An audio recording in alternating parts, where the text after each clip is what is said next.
Today we are hatching prehistoric Triop eggs so that I'll be able to grow them and keep them in my aquariums. Make sure you stay to the end of the video and hit the like button. Let's go. So you may be curious as to why I'm not hatching them in my fish room, and the reason is simple. The fish room is far too cold for these guys to hatch. They require high 70s or mid 70s, and the fish room is a little bit colder, and I can't really put a heater inside of this little dish, so I just need to change the room temperature, and that is why we are upstairs where it is quite a bit warmer. So I'm just opening this pack. I got this on Amazon. It was super cheap, like under $8. What we got was a little cup dish, and what this is gonna be used for is the hatching area and basically where they're gonna live. I'm gonna eventually move them out to a different enclosure, but for now, this is what they're gonna be in while they hatch. So I read, oops. Oh no, what fell? Oh no, oh my gosh, oopsies, okay. I accidentally dropped like literally the most important thing. This is the little container that has the baby Triops, and inside of here, whoa, they gave us a lot of stuff. I guess this is the food. Let me make sure. Complete food for the adults. It looks like these smaller ones will be the baby food, yep. This little powderized stuff is the baby food, and I guess they might have given us 2 packets.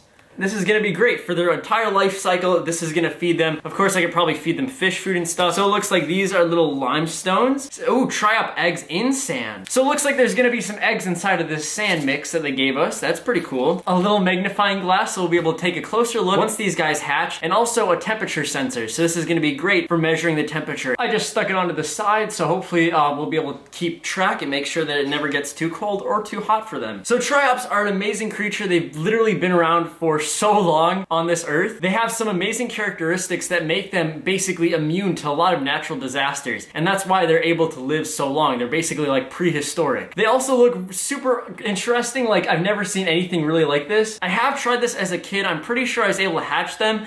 So I guess the next thing that we should do is start putting the sand into their little home. Well, actually, I'm gonna wash this off really quick just so I make sure there's nothing like bad or any oils in here, so I'll be back in a second. All right, so this has been thoroughly rinsed, and now that that's done, we're able to open up this little sand packet, and there are some eggs in here. We might even have more Triops than we expected. So I'm gonna open up this little thing and pour in some sand. All right, here goes the sand. I'm spreading it all around. Now let's talk about why water is so important when we're hatching these Triops. So they obviously are living in water. They're aquatic creatures, so you need to make sure that you have the freshest and the best water for them. The water cannot have chlorine in it, and most water, when it comes from the tap, has chlorine. So they recommend using bottled water, and they also have specifications, so you're not using RO water, which is processed and filtered, because they still want some minerals, but they don't want a lot of minerals, if that makes sense. So I'm going to be using bottled water, and I'd recommend you, if you do decide to pick this up, to making sure that you're using the proper water for hatching them. All right, here it goes. Okay, I'm gonna try adding it in slowly. The cup is already washed, and yeah. I think that's as high as I'll set it. You can see there's enough water in there, and these guys are gonna be babies once they're born, so they're really not gonna be that big, so we're really just gonna need to monitor them as they get older. I have some really exciting plans for this because they are really cool creatures and they breed really fast, so I'm thinking about possibly trying to breed them and having some in my aquarium. I don't really know how well that would work, and I've seen some people do it, but I would really want to experiment and try it out for myself. So they recommend adding this stone, one of them, to the hatching dish, and this is just gonna help release some minerals for them. And yeah, I'm just gonna add one in, and that's it. Now here's the fun part when I actually get to open this little dish and see the little hatchling eggs. And I need to select a couple of these eggs and pour them in here. Although the sand said there were eggs in there, I still wanna add some extra just to make sure that we actually get to hatch these guys.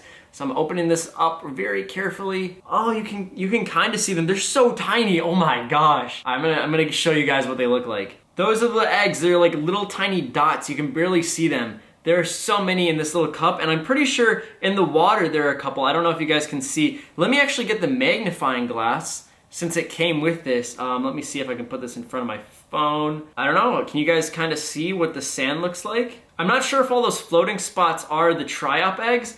Maybe they are. But either way, this is really cool. Let me try shaking some of these out and pouring them into the enclosure. Okay, I definitely added a couple. I'm not sure exactly how many. It's super hard to keep track of them. But as you can see, there are definitely some black spots in here. And now that's basically all we can do. All we can do is just fill it up with water, and now we just have to wait. We can't really touch it. We can't really force them to hatch. We just have to sit and be patient and wait. I believe they recommended adding some carrots for a little bit of food in there, so once they hatch and wake up, they'll be able to eat that little food. I'm very excited. I've wanted this for a while, so if you guys want to pick this up, again, link down below. It was very affordable, but they are really adorable. And I'm just gonna wait. If you want more insect videos or animal videos like this, comment down below and I'll be sure to make them. I'll try getting some shots and like just look at this over the next couple hours. It's gonna be hard for me to concentrate on other things because I want to keep looking for these guys. This magnifying glass is pretty dope. Hopefully I can see. Alright guys, I will be back in a couple hours once we let this sit for a little bit longer and once we let it warm up, and hopefully these eggs will hatch. I'll see you guys then. Alright challengers, I am back, and it has actually been 3 days. I came back multiple times checking. I actually added some carrots to this dish. I came back at night to check it. I came back during the day to check it, and still no activity until today. And I mean, I kind of saw some movement, so I started recording, and I'm gonna take out my phone to get a second angle. So these guys just hatched, I'm pretty sure, because I didn't see them yesterday or last night. So hopefully we can get a good angle. Let's take a look. Okay, you might not see that much movement right now. I saw a little, maybe it might have been just dust that I saw. Oh wait, we can see them. You can kind of see them. Do you see those little specks?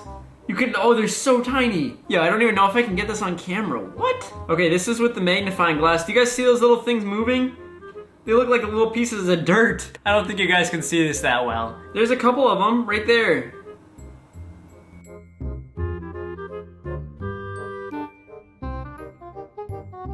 Okay, it is very difficult to see them. However, this is amazing news, as it means that our eggs have actually hatched. And to be honest, about after a day of waiting, I decided to just empty this entire container in this setup, so we don't have any eggs left. So gladly some of them have hatched. They're super tiny, like almost impossible to see. So now they'll be able to grow up and get bigger, and hopefully we'll be able to add them to an aquarium. That's really my goal. So make sure you hit the subscribe button and notification bell so you get notified when I make a new video on this little enclosure. I really want to see these guys as they become adults because they can be pretty big. Now that this video is over, check out this video when I set up my new 40-gallon aquarium. I'll catch you guys on the next one. Take it easy, fam. Peace. That was like the slowest I've ever done.